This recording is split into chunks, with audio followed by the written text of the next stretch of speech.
Estudos feitos pelo sociólogo João Feijó defendem que a possível causa do terrorismo em Cabo Delgado é a pobreza extrema, mas também há quem defende que a insurgência que se vive naquele ponto do país é devido à descoberta de recursos naturais, falo do gás, que no caso, e o petróleo. Do seu ponto de vista, qual é a causa do terrorismo em Cabo Delgado? Falar de terrorismo em Cabo Delgado, na minha opinião, é um tema amplo, não é?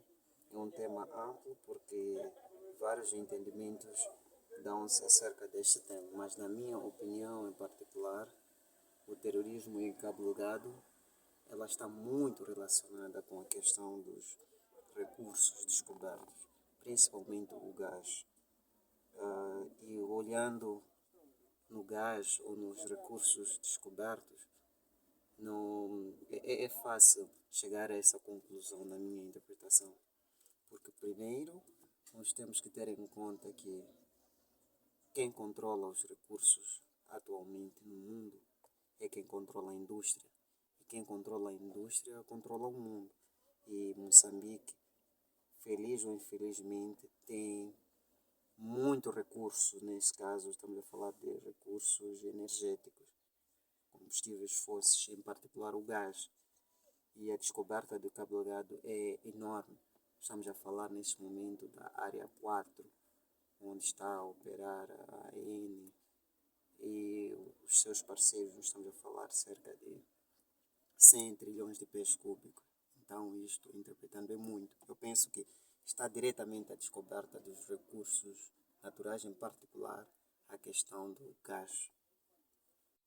Mas quando fala de descoberta do gás, isso quer dizer que as empresas que estão lá provocam esses conflitos para tirarem esses recursos naturais de borla.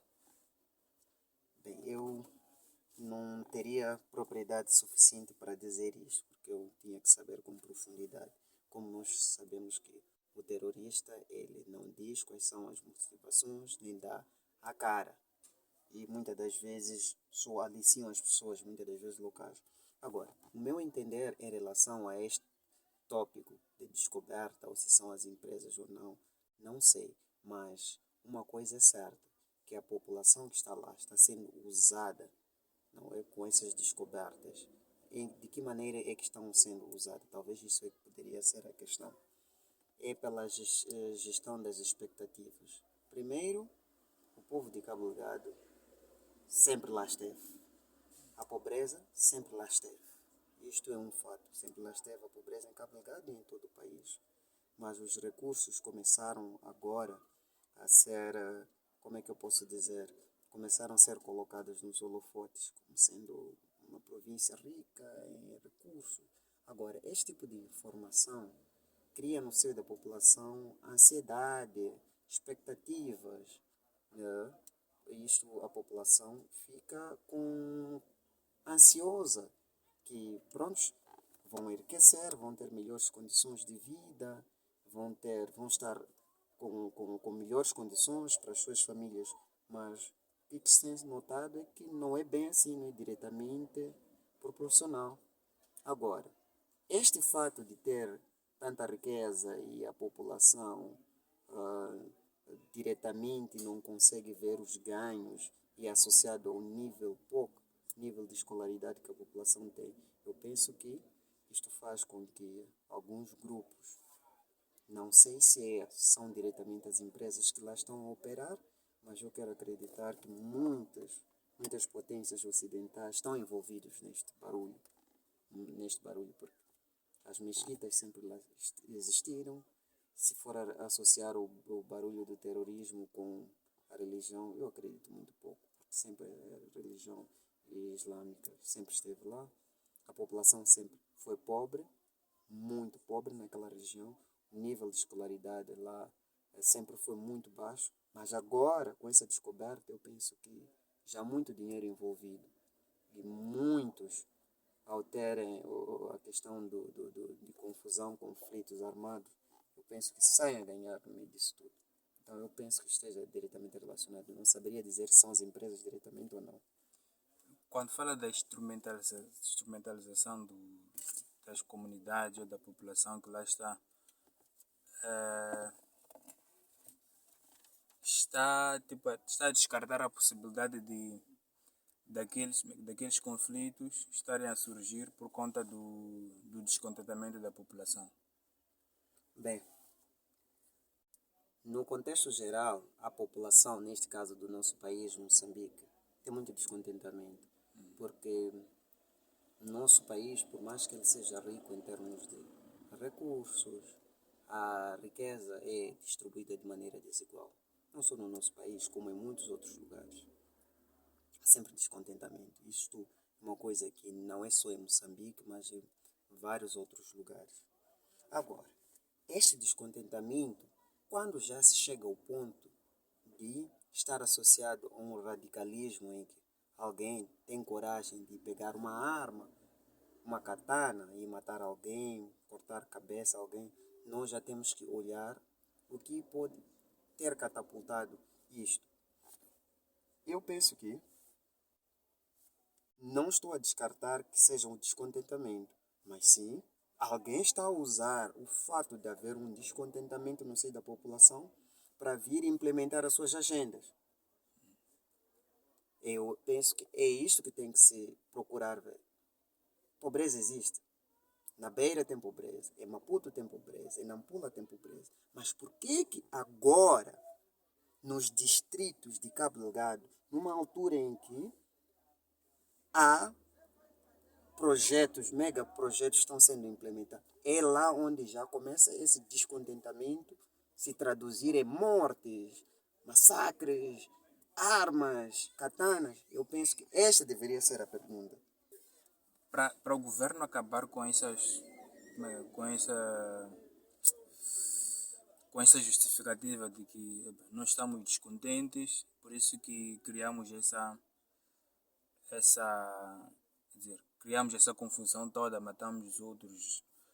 Não achas que essa seria a oportunidade do governo mostrar que está a fazer alguma coisa nesses 5 anos? Bem, a oportunidade que eu primeiro quero dizer é o seguinte. Eu entendo que, para um país como o nosso, acima de tudo, nós temos independência já há quantos anos? 45 anos. Ainda vamos dizer, somos um país ainda, uma república muito nova. Muito nova. São poucos países. E eu não conheço nenhum país que só em 45 anos de independência ao nível do mundo conseguiu se tornar rico ou desenvolvido. Eu sei que é um longo caminho por lá se fazer. Agora, na minha opinião, o que pode o governo fazer de modo a salvaguardar que mais comunidades sejam instrumentalizadas? Não sei se é esta a questão. Sim, sim. Na minha opinião, primeiro é a questão da educação. Muitas das comunidades que são pobres, com pouca escolaridade, como é o caso de Cabo Delgado, nós estamos a falar que nos distritos de Cabo Delgado, se a estatística que eu tenho não me falha, quase cerca de 80% da população é analfabeta. E tendo uma população analfabeta, é muito fácil de ser convencido. É muito fácil de ser instrumentalizado. Primeiro é a educação. As pessoas precisam de entender, precisam de ter alguma formação e as pessoas precisam de ter alguma direção. Porque se não há educação, não há, como é que eu posso dizer, mentes capazes de pensar profundamente, ali sim, qualquer ideia vai ser aceita. Mesmo que diga que você vai matar o seu irmão e vai para o céu, as pessoas vão aceitar. Mas com educação, essas coisas não vão acontecer. A segunda coisa, eu penso que é gestão de informação. É perigoso quando estamos em uma situação em que a população não entende, ou a população não são muito clarificados em algumas áreas. Publicar-se informações como, por exemplo, nós descobrimos muita riqueza nesse local, nosso país vai desenvolver, nós vamos ter isso. é perigoso publicar essas informações sem salvaguardar que a questão da segurança esteja cautelada no terreno. Porque isto vai causar uma situação de expectativas. E expectativas frustradas trazem barulho, muito barulho. E a outra coisa que eu penso que o governo pode fazer é reforçar o controle das nossas fronteiras, principalmente na questão de Cabo Delgado. Nós estamos a falar, temos uma área de cerca de Cabo Delgado como província, ela representa cerca de 11%, se não mais, do território nacional. Se formos a olhar a fronteira que Cabo Delgado tem com a Tanzânia, nós estamos a falar quase uma situação de cerca de 230 e tal, se não 300 quilômetros só de fronteira terrestre. E quando formos a olhar a questão de fronteira marítima, nós estamos a falar de uma situação de Cabo Delgado está num corredor importante que é o canal de Moçambique. O canal de Moçambique por si só é uma via muito importante no tráfego marítimo. E não só, há pouco tempo diz que estudos mostram que o canal de Moçambique também, naquela região de Cabo Delgado, é muito usada ou foi muito usada para tráfico de droga, somente dessas regiões como o Paquistão, entre outros. Então, é importante que haja o reforço em termos de vigilância, capacidade de vigilância, educação da comunidade e gestão de informação e, acima de tudo, também questão da inteligência. É muito importante. Durante muito tempo nós dormimos nestes assuntos, mas eu penso que o governo reforçando isso pode ajudar de grande maneira a controlar essa situação e prevenir situações futuras.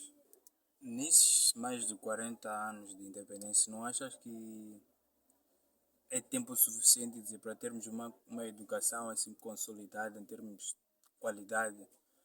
Não julga ser tempo suficiente para o governo já ter criado uma estrutura suficiente na sociedade para não sermos enganados assim com tanta facilidade? Segundo o que se ouve ou o que se falou, é de que já haviam informações de que essa, essa insurgência vinha, vinha sendo preparada e o governo foi ignorando os pequenos alertas que foram surgindo. Não achas que aqui há uma certa incompetência do governo em proteger o seu povo, quer dizer? Bem, eu na questão da educação eu penso que poderia ter sido feito muito mais. E só para nós olharmos a linha de educação, qualidade da educação, ao longo do tempo parece que a educação no nosso país desceu bastante, comparando com aqueles que foram os indicadores no passado. E penso que deveria-se fazer muito, deve-se fazer muito. Agora, eu penso que o governo deve criar modelos que sejam capazes de trazer a qualidade no nosso país.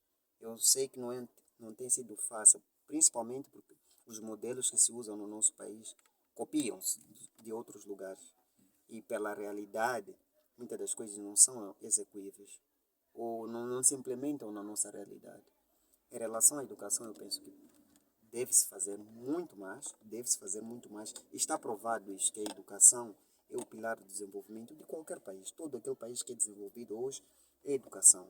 Todo país que consegue avançar é educação. Agora, no nosso país, nós estamos a notar que está fragilizado. É por isso que estamos sendo aproveitados. É por isso que continuaremos sendo aproveitados. É por isso que continuaremos sendo ainda influenciados. Por quê? Porque nós não estamos acordados. A nossa educação parece que não está nos acordar como deve ser. Eu penso que deve-se fazer mais. E em relação à inteligência, porque esses alertas, segundo o que circula na informática, nos jornais, telejornais, é de que esses alertas existem desde 2013, salvo erro, 2010 por aí. E é só, quer dizer, e até agora não conseguiu-se, de uma certa forma, travar-se o alastramento do conflito. Só vai se parando aqui e ali, mas no fundo, a insurgência ainda continua.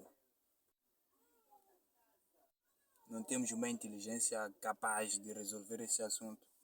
Eu penso que uma coisa é certa. Houve sim uma certa negligência por parte de quem é do direito. Porque a questão das informações sobre o terrorismo em Cabo Delgado, por mais que o primeiro ataque oficial tenha se datado a outubro de 2017, já haviam indicadores muito que davam a entender que alguma coisa não estava bem. Só em 2012 também foi lançado esses alertas pelos Estados Unidos, se a memória não me falha, mas também algumas pesquisas já apontam que até o ano de 2007 em Cabo Delgado já haviam situações de conflito, como é que eu posso dizer, distúrbio por parte de algumas lideranças religiosas. Há um estudo até que aponta que em 2007 começou-se a formar um grupo radical islâmico em Cabo Delgado, da qual se chamou do grupo Ansar al-Sunna. Isso já em 2007. Com certeza que o governo ouviu, mas eu penso que por causa da questão de paz aparente, o governo menosprezou.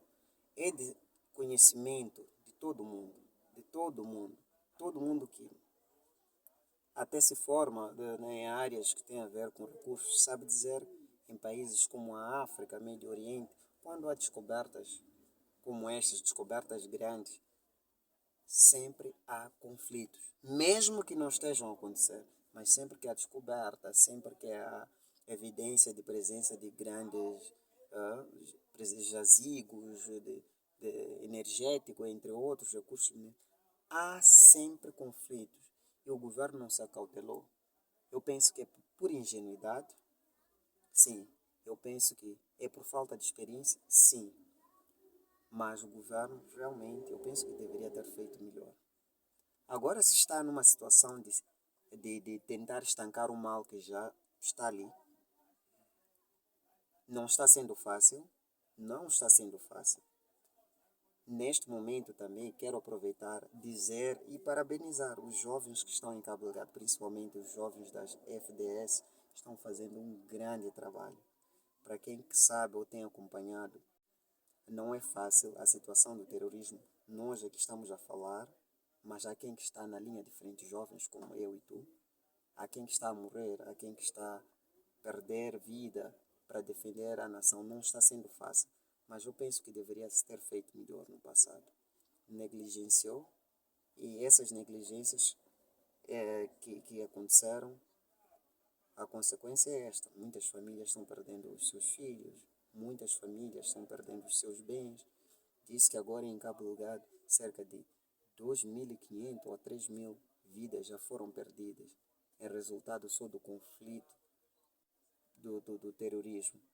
E nós temos que reforçar, nós temos que melhorar, temos que aprender com este erro que está a custar vida, que está a ameaçar a nossa integridade e não voltar-se a repetir. Porque hoje em Moçambique, quando se fala de descoberta de recursos, jazigos de gás em particular, não é só Cabo Delgado. Mesmo na região centro, diz que já há a presença de jazigos que tenham quantidades que já se podem explorar, quantidades economicamente exploráveis, mas eu espero que com a experiência de Cabo Delgado esteja cautelada a questão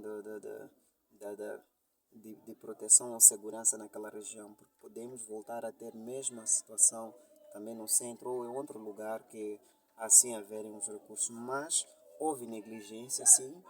Há quem era de direito de estancar este problema, logo na origem não o fez, e infelizmente é isso que está-se a viver. E neste momento o governo ou as entidades que estão em frente desse assunto não estão a ser negligentes em deixar esse conflito alastrar-se para outros pontos do país. Falo concretamente de Nampula. Bem, a questão do terrorismo é uma questão muito complicada, porque eu, como já vinha dito, o terrorismo, por si só, pela definição, é o uso de força, de intimidação para causar medo, pânico. E muitas das vezes o terrorismo, dependendo do tipo de terrorismo que esteja a acontecer, que seja um terrorismo localizado, um terrorismo estatal, os patrocinadores do terrorismo, por mais que não apareçam, investem muito. Só de ver os terroristas são muito equipados, muitas das vezes muito melhor até do que a própria força. Dizer ser negligente, deixar passar, eu não diria, porque eu penso que estão a dar o melhor de si. Mas a dificuldade no terreno, o investimento que esse sistema terrorista tem é muito grande. É por isso que, mesmo com a ajuda que nosso exército está tendo, seja por parte da SAMIM, seja por parte das forças do Ruanda, não está sendo fácil. Eu não diria que é negligência, mas sim a dificuldade é enorme. Porque o inimigo está investindo a sério, está investindo muito para roubar aquilo que é nosso. Mas não há negligência nessa parte. O que há sim é dificuldade no terreno. Há dificuldade no terreno, sim, percebes? Mas a questão também de conversar. Há quem avança a possibilidade de se conversar com as lideranças que estão em frente desses ataques. E diz-se, segundo o João Feijó, nos estudos que ele tem feito, é possível conversar com os terroristas. Qual é a sua opinião em relação a esse assunto de se haver essa possibilidade, mas aparentemente não estar-se a fazer nada para se alcançar um entendimento com os terroristas? Porque de uma ou de outra forma eles exigem algo. Embora como é que estejam a usar a questão da pobreza assim, e tal, mas existe algo que eles estão a exigir. Essa possibilidade de conversar com os terroristas, como é que tu olhas isso? Bem, na minha opinião, é uma coisa certa, não é? O terrorista, ou melhor, aquele que está sendo instrumentalizado, porque o verdadeiro terrorista, para mim, não é aquele que está na linha de frente do fogo. Aquele é um instrumento, não é? Como dizia o presidente Samora, o povo está sendo usado como cavalo de Troia contra si mesmo. Este terrorista que, presumivelmente, ou que está sendo instrumentalizado, este moçambicano que está lá, até que, pronto, essa possibilidade pode se dar. Mas eu, particularmente dizendo, eu acho que não será a solução. Porque ele é só um instrumento de desestabilização. O verdadeiro terrorista talvez seja aquele que, durante o dia, senta com as nossas lideranças. Agora, a possibilidade de sentar, sim, até pronto, por mim, eu acho que era importante de se ouvir, mas pelo que eu acompanho, até então não mostraram nenhuma reivindicação plausível. A única coisa que se saem a dizer ou colocam é a bandeira dos grupos radicais islâmicos que já vêm desestabilizando, os outros países, mas como reivindicação ainda não vi. Já lá se passam quantos anos? 5 anos, desde que começaram a desestabilizar o país, o grupo terrorista, não sei se são grupos ou grupo, mas os que causam sofrimento no norte do país. Como reivindicação ainda não vi nenhuma. Sim, poderia-se cogitar essa possibilidade de haver uma conversação, mas eu acho que não iria adiantar muita coisa. Milhares de pessoas foram obrigadas a abandonar suas propriedades por causa disso tudo que tinha acontecido. Vêm seus familiares a serem mortos, perdem coisas que muitas das vezes levaram muito tempo a construir essas coisas. E o presidente Nyusi, numa dessas deslocações, a cidade da Pemba concedeu o indulto a 60 possíveis terroristas e pediu à população para que perdoasse esses possíveis terroristas. Porque são nossos irmãos, apesar de terem sido instrumentalizados. Como é que tu olhas esse perdão, quer dizer, do presidente pedir à população para que perdoe aqueles que um dia queimaram suas casas, mataram seus irmãos, mesmo sabendo que aquele ali é meu vizinho, cresci com ele e tudo mais, mas mesmo assim queimou a casa dele, matou o familiar dele em frente dele em algum momento. É possível que a população volte a perdoar esse indivíduo. Possibilidade como tal existe, mas na minha opinião eu penso que na questão do perdão, indulto, eu penso que o capítulo terrorismo tem que ser olhado como um crime, como qualquer outro crime, não é? Sendo crime, acredito eu que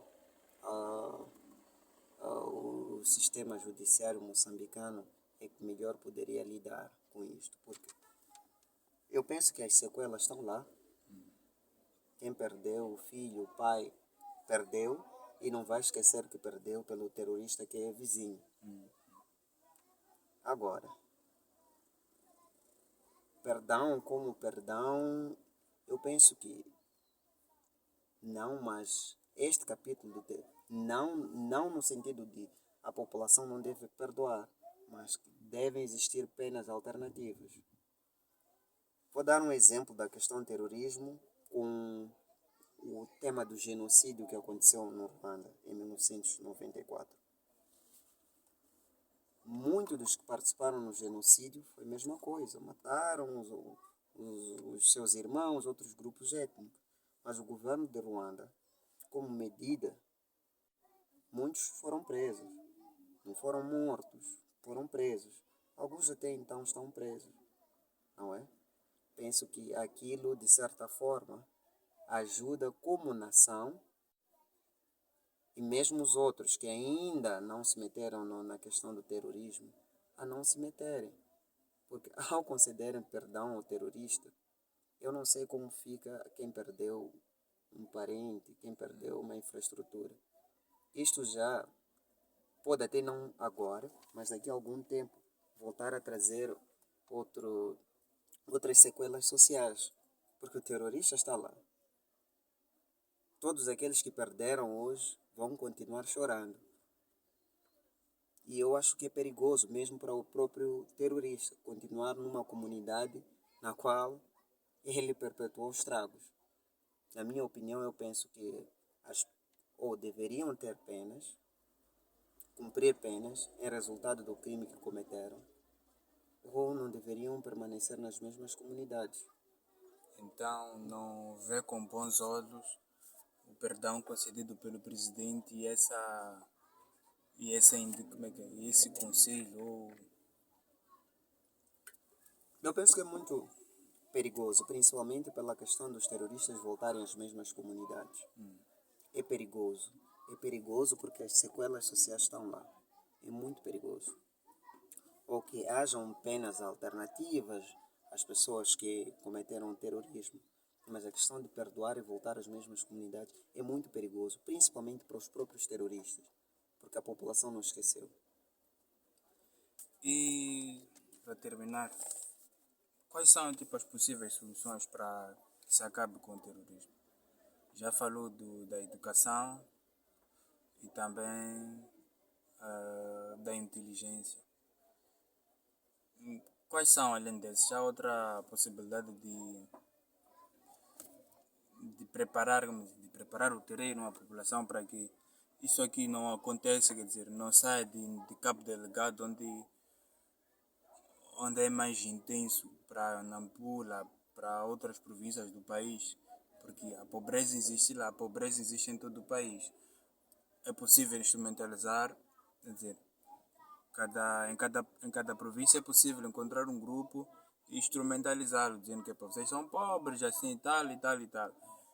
Como é que o governo consegue resolver esse assunto aqui? Se no passado mostrou uma certa, uma certa incapacidade em, em prevenir esse tipo de ações a partir de agora em diante. Bem, eu vejo algumas alternativas que, na minha opinião, talvez possam ajudar a prevenir o terrorismo. Primeiro, começando pelo próprio governo. Primeiro, o reforço de uma boa governação. Uma governação inclusiva, um Estado de Direito, direitos humanos e Estado de Direito. Não é? Sempre que há alguma reivindicação, o governo tem que ouvir, acima de tudo, e ser justo. E outra coisa é que não haja corrupção na governação. Porque, por mais que aqui podemos falar de muitas outras coisas, há até informações que dizem que a corrupção também contribuiu bastante para que o terrorismo se alastrasse ou que entrasse no nosso país. Diminuição da corrupção, igualdade do gênero e o empoderamento das mulheres. É também uma das coisas muito importantes que deve acontecer, não é? Nas regiões recônditas como de Cabo Delgado e outros lugares, a mulher ainda é muito excluída. Então, empoderamento da mulher nesses locais, igualdade do gênero, oportunidade da educação é importante. Empoderamento da juventude. Se formos a olhar os terroristas ou os que realmente perpetuam o terrorismo influenciam os jovens. E são os jovens que são levados para cortar os seus pais, os seus irmãos, para destruir a sua comunidade. Então, deve haver empoderamento dos jovens. Há projetos que vão se desenvolver nestes locais, empoderam os jovens locais. E que haja um conteúdo local, local content, mega projeto, vai acontecer. Jovens localmente devem ser empregos, devem ser empoderados. Educação para os jovens. Quarto ponto, envolvimento das comunidades na governança. Há um projeto que está a acontecer em Cabo Delgado, mas estamos a ver pessoas de Maputo a dirigir os projetos em Cabo Delgado. É perigoso. A população pode não ter escolaridade, mas a população vem. Como está a sair alguém de Maputo para vir mandar os projetos aqui no meu distrito? Aqui na minha província, não tem pessoas aqui com capacidade, empoderamento, desenvolvimento das comunidades. Outra coisa que eu já hei de voltar a repetir é educação e desenvolvimento de competências e promoção do emprego localmente. Localmente, eu sempre volto a frisar, localmente. E comunicações estratégicas, redes sociais, é importante. Redes sociais, o governo, seja quem do direito, verso o que se fala nas redes sociais. Muitas das vezes essas informações, essas doutrinações, radicalizações, usam as redes sociais, usam as mesquitas, usam as igrejas, usam os bairros, usam. Então é importante que haja comunicações estratégicas também nesses lugares. Eu penso que essas medidas podem ajudar a prevenir o terrorismo. Nesses 5 anos, quer dizer, achas que é possível de se resolver? Porque nesses 5 anos parece que as coisas têm vindo a crescer, não se passa nada. Eu penso que o que está-se a fazer agora, o mal já está lá. Está-se a tentar estancar o mal que já lá existe. Não vai ser fácil e não vai ser imediato. Porque uma coisa é prevenir antes de acontecer. Já aconteceu, já estão lá grupos criados, já estão lá pessoas com armas a matar, já estão lá crianças que foram capturadas, já estão. Agora, na minha opinião, eu penso que, primeiro, os esforços que estão a acontecer, que é combater quem está a meter lutos nas nossas famílias em Cabo Delgado, porque estão a meter luto. Reeducar a população. Eu penso que está a acontecer, há várias iniciativas que eu escuto que estão a acontecer em Cabo Delgado. A memória me falha, mas o projeto de desenvolvimento do Corredor do Norte ou alguma coisa parecida, penso que está lá. Eu penso que terá efeito, mas o efeito não será imediato. Porque o terrorista de hoje, ou o barulho que está hoje, foi preparado durante muitos anos. Estamos a falar desde 2007, que já se ouvia falar disto. 2007 para 2017 foram 10 anos só a se preparar. E nós já estamos há 5 anos já de combate. O governo está combatendo, não vai ser imediato, vai levar algum tempo. Mas a SAMIM, forças do Ruanda, as FDS estão a fazer um trabalho. Agora, o que tem que se fazer é salvaguardar que estes problemas não voltem a surgir e aprender